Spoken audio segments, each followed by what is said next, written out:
You are listening to C-Suite Perspectives, a podcast by the Conference Board. Welcome to C-Suite Perspectives, a signature series by the Conference Board. I'm Alex Heil, senior economist at the Conference Board, guest hosting today for Steve Odland, our CEO here at the Conference Board and the usual host of this podcast series. Today we have the exciting topic of foreign trade zones and bonded warehouses that we will be covering during our conversation. Joining me is my colleague Erin McLaughlin, also senior economist here at the Conference Board, who has written on this subject, and that includes a recent column in Barron's. Welcome, Erin. Hi, Alex. Thank you for having me. Exciting. I'll try to deliver. We'll see. Yeah, no, let's not downplay it. It's an important topic, but it can be technical. So let's see what we do with this. And hopefully our audience is going to be up for more of this later on down the road. Yes. But before we actually talk about FTZs, so can you give us, I have to admit, my head is still spinning. We've gone through a year, and we're almost at the end of tariffs, no tariffs, high tariffs, low tariffs, Yes. tariffs on coffee, no tariffs on coffee. It's been confusing. Can you just center us and say, where do we stand with tariffs today? Of course. So right now, today, we have a patchwork of tariffs that are either on specific countries or are on goods, specific commodities like steel and aluminum, lumber, automobile parts. And so we have a very high tariff environment compared to previous years. So our tariffs are anywhere between 10 and 50% on these goods, and this is very different than last year. In the years of our modern economy, they've generally been below an effective tariff rate of well below 5%. Our effective tariff rate right now is about 17%. So effective tariff rate really is the weighted average Yes. tariff, essentially. Yes. So that has just order of magnitude, that has essentially quadrupled since the beginning of the year, right? Yes. And this year was quite a ride, as you said, which is relevant to our discussion today. Obviously, when the new administration came into office, we knew that tariffs were going to be part of their policy, and the lead up was to Liberation Day on April 2nd. And these tariffs were unrolled. And then we saw some spikes afterwards due to some stalled negotiations or even tense negotiations. We went as high as 145% with China at one point. Then they came back down. During this, we had a 90-day pause. But we've been at a pretty consistent level. There's been some further sort of framework negotiations, but it's been pretty consistent only since about August. Right. Of our current tariff level. But it has been a bit volatile through the year.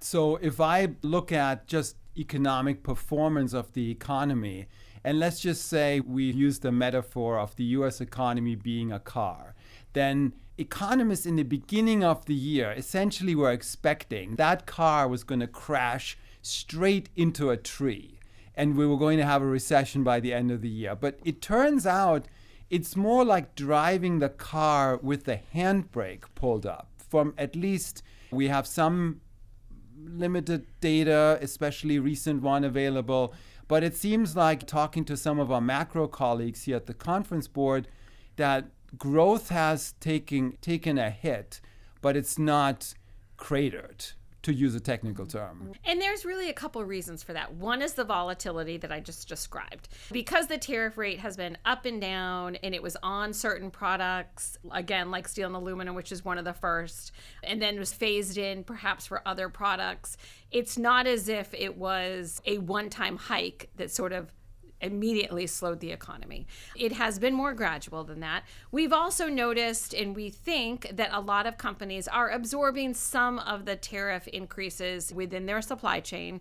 We know, just a quick recap, that tariffs are paid at the border. They're paid to Customs and Border Protection, to CBP, by U.S. importers, by U.S. companies. So they're not paid by other countries.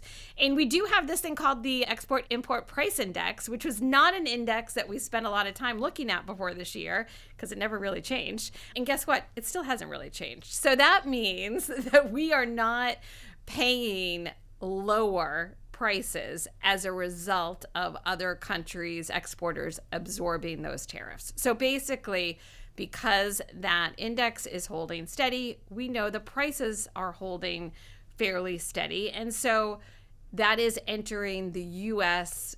business community, and essentially the consumers will eventually have to shoulder the burden of these tariffs unless they change, and they could potentially change a little bit as a result of what we're seeing with the Supreme Court, etc. To the first point you raised, I think this is all about now the much talked about issue of affordability and to the extent to which prices are likely to increase and the rate of inflation hovering around 3%. And I think the expectation is that it'll probably stick around there and that tariffs will support some upward price pressure. But the Supreme Court, that's an interesting point. What's the time frame? When do we know? When do we expect a decision in terms of essentially the legality of the tariff system? We really don't know. So the Supreme Court doesn't operate on a publicly published timeline. It could be the actual hearing was in early November, so we're already about 5 weeks out from the hearing. We could hear a decision within a matter of days and weeks, or it could be months. And a lot of analysts that really study the Supreme Court and their decisions think that it might be a decision that does question the legality or puts up for debate the legality of the tariffs, particularly the ones that are done under IEEPA, that emergency act related to fentanyl and the imbalance of our trade deficits. But even if they make a judgment on that, the Supreme Court, what happens to the tariffs? Do they immediately go away? Are they restudied and put out under the guise of national security? There is still a lot of questions as to what would happen and if and when there could be rebates to businesses. So during this whole period of uncertainty, really what we're going to talk about today is there's not that many tools that businesses can use to hedge against this uncertainty, but we've identified a couple of them, FTZs and bonded warehouses, that may be useful for businesses. So let's start with foreign trade zones. Tell us a little bit about them. What are foreign trade zones? How did they come to be? How are they used today? Just flesh that out a little bit for us. Sure. So it's really interesting being an economist, but also I'm a history nerd. I love to think about when these things started. And what is fascinating is that foreign trade zones in the U.S. actually came into being in the 1930s. And that was as a result of the Smoot-Hawley tariffs. And 1935 is the last time we had an effective tariff rate of about 17% where we are now. Foreign trade zones were created at that time by the U.S. government. They are essentially physical warehouses or manufacturing districts within the U.S. that are treated almost like they're not part of the U.S. because goods can come in from a port of entry and go into a foreign trade zone without having to pay a tariff. And they can be stored there. They can be some assembly and manufacturing can happen in the foreign trade zones. And goods can be stored there indefinitely, which of course no business necessarily needs to store something indefinitely. And then tariffs are paid on those goods when they leave that foreign trade zone. And so this is, just to be really very basic in my explanation, this is a tool that if a company has a foreign trade zone as a warehouse or manufacturing facility that it can use, it can perhaps hedge the bets on our fluctuating tariff environment that could change. Meaning you could basically have these goods enter the foreign trade zone that you're operating, and then manufacturing or assembly or whatnot takes place, and you can choose the time frame when you basically move it out of the zone and then sell it to consumers. Am I getting this at least partly right? Yes. So you would still pay tariffs on it, but it could be a lower tariff on a finished product versus different parts and materials that go into a product. Also, if you are exporting it directly outside the U.S., your product, then you would not have to pay tariffs on it. traditionally. Oh, so if resources come in, they are assembled Yes. within the FTZ, located on U.S. soil, but then are not sold to U.S. consumers, but leave again and go elsewhere. Yes. The tariffs don't affect that Yes. process. And that was the impetus back in the 1930s during the Smoot-Hawley Act.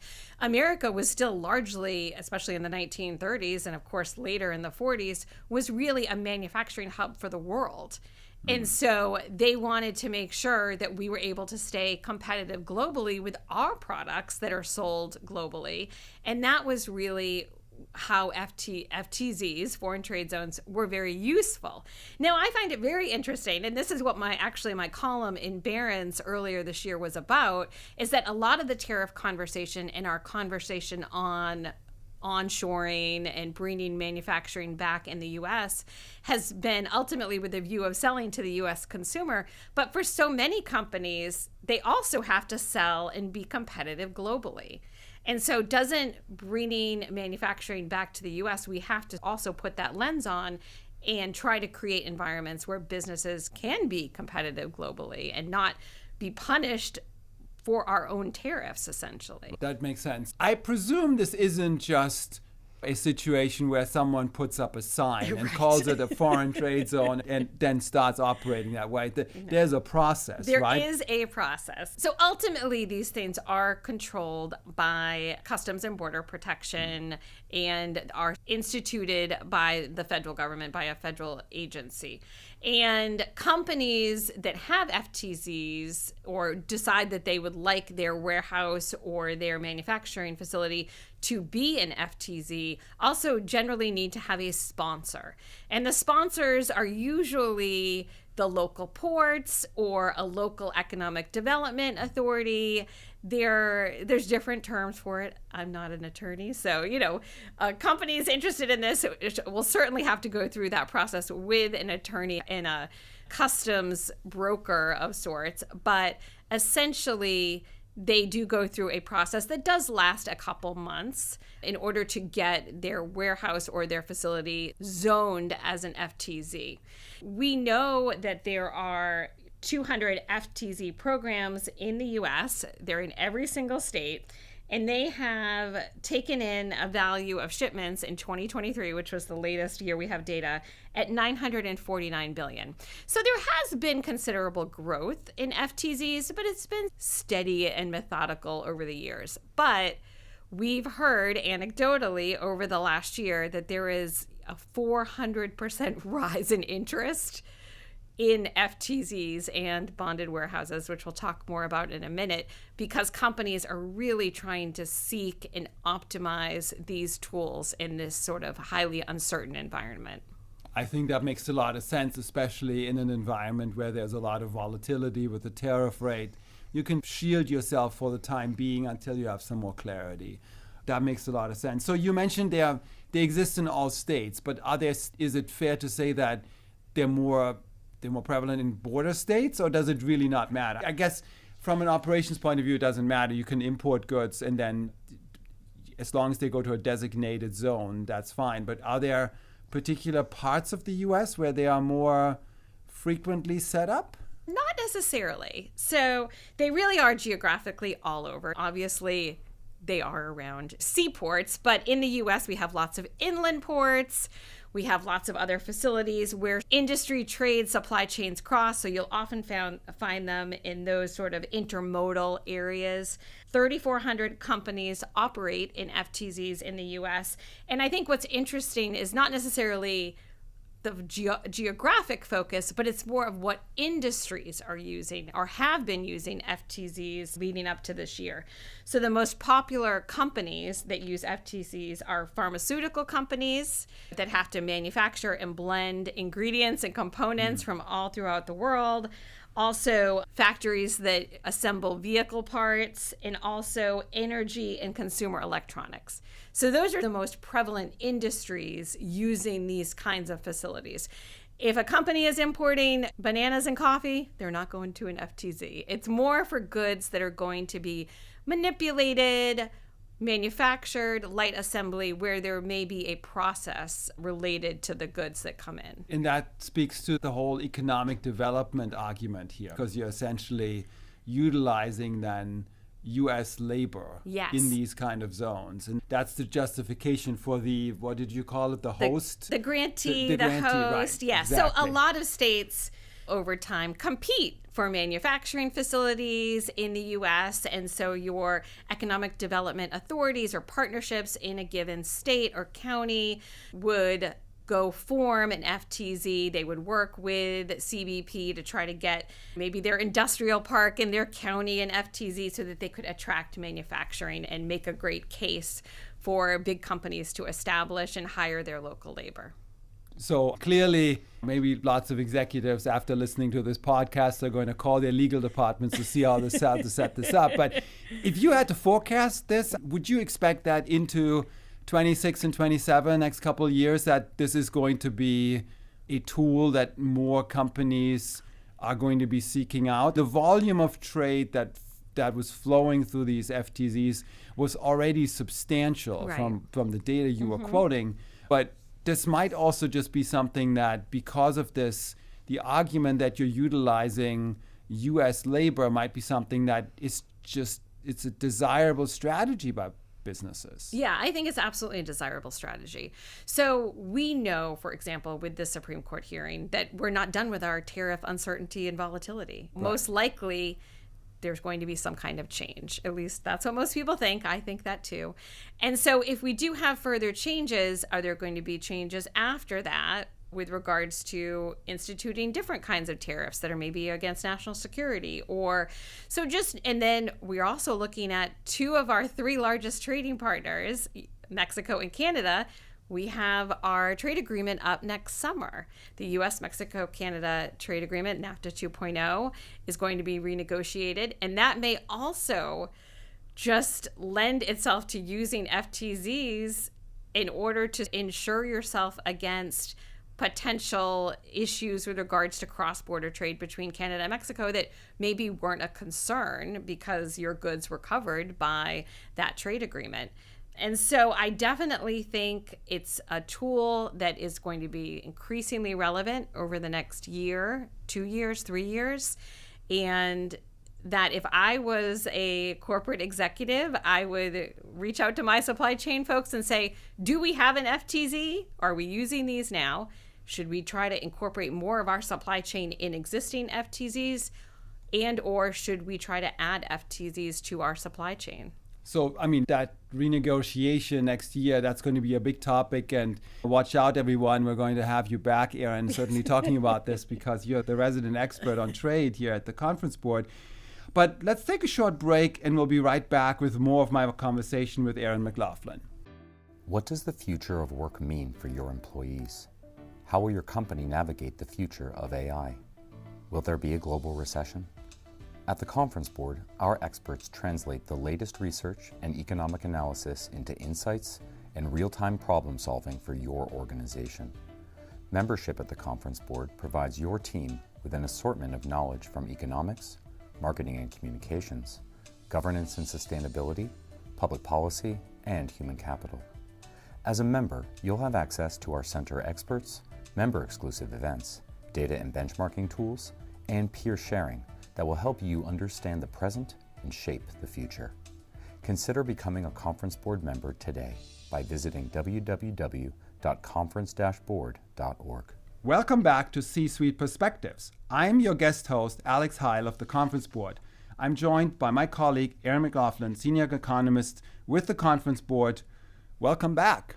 So, thank you. Our second topic for this podcast is maybe something that, does not necessarily make intuitive sense when one just reads the term.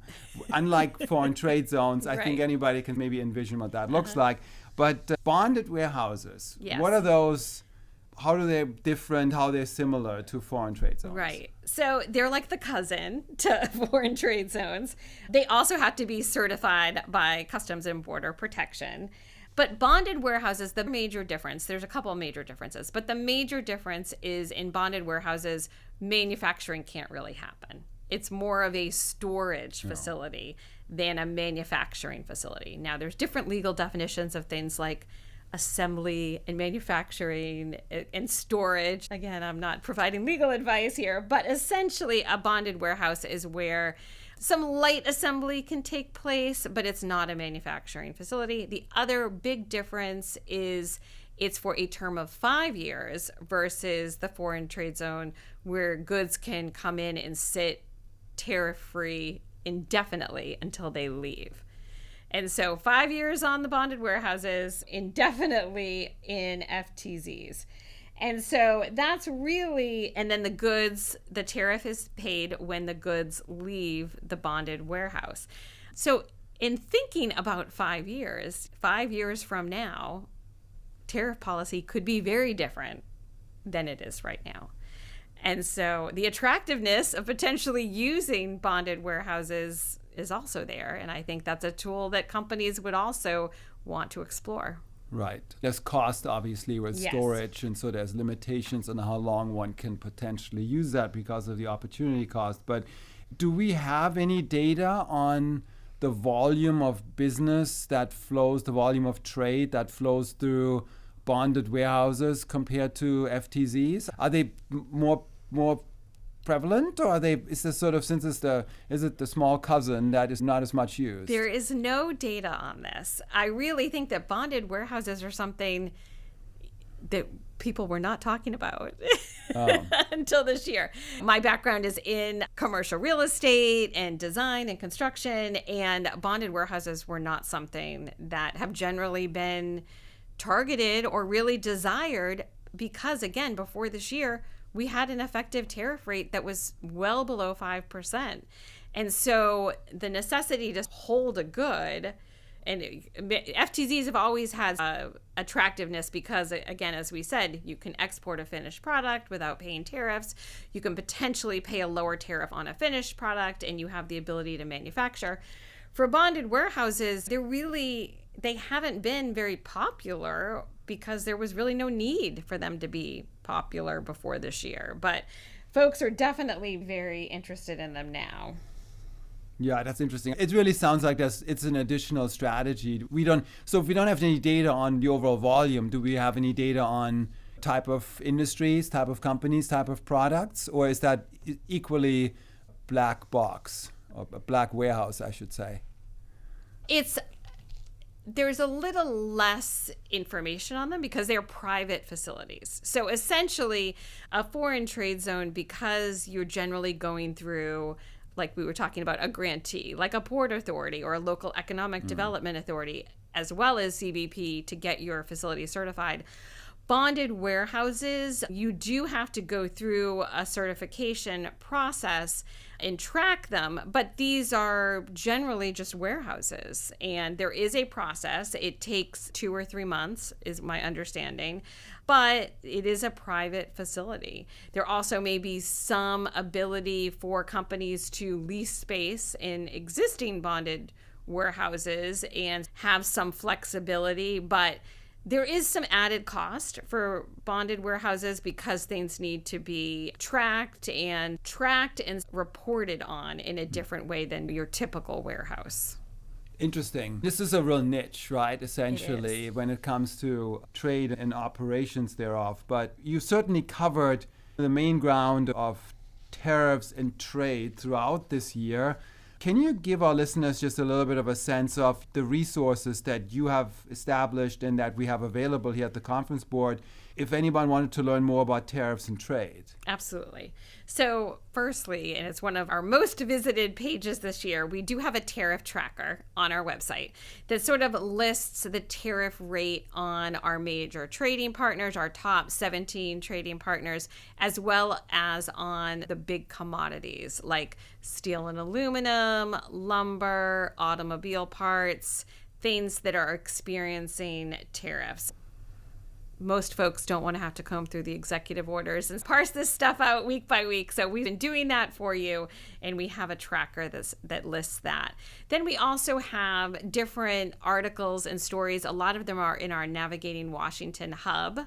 on our website that sort of discuss and offer some insights for businesses on what a lot of these policies, including the tariff and trade policies, may mean, and strategies such as FTZs and bonded warehouses that perhaps companies can undertake to try to create some certainty in this environment. And, what this really comes down to when you think about it, both with FTZs and bonded warehouses, is it goes back to that conversation about preserving cash and preserving cash flow during the supply chain.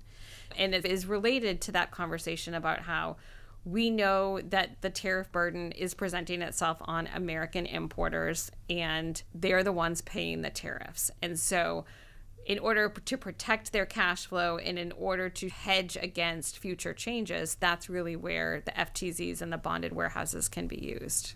Interesting. Just to wrap things up here. So while our audience is going to read up on tariff and trade on our website, what are you watching going into 2026? If you had to just say, when it comes to these topics, this is the number one thing that I'm paying attention to going into 2026. Do you have a sense? I do. So the number one thing that I'm paying attention to is the activity with our three largest trading partners. So our three largest trading partners are 1, Mexico, 2, China, and 3, Canada.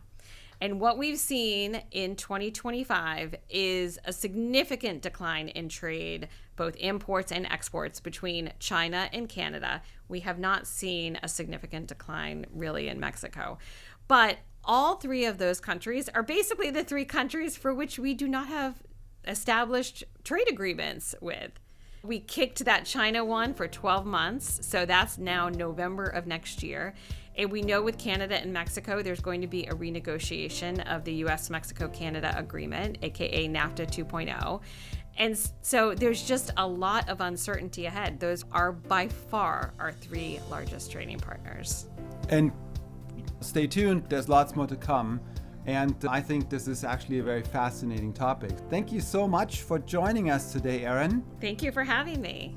And thanks to all of you for listening to C-Suite Perspectives. I'm Alex Heil, and this series has been brought to you by the Conference Board. You have been listening to C-Suite Perspectives, a podcast by the Conference Board.